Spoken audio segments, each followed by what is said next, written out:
In this video, I'm going to demonstrate the posturing for completing a full intimate wax on a pregnant lady. Now, our lady is 7 months pregnant.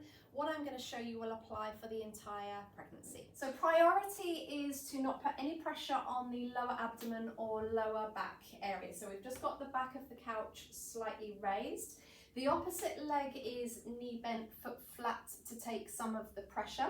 And this near side leg, I'm just going to bend the knee up towards the client's chest slightly outwards and asking her to hold with both hands onto the knee. And that enables me to wax the lower labia and perineum area. Then we're going to bend the near side leg towards us, still keeping this far knee bent and foot flat.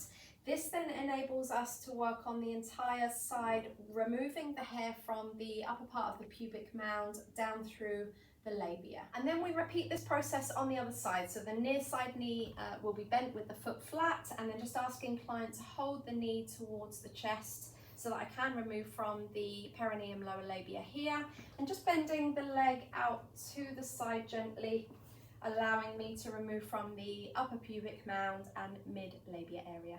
The most comfortable position to have your clients when they're pregnant to remove the hair from the back area is to simply have them on their hands and knees.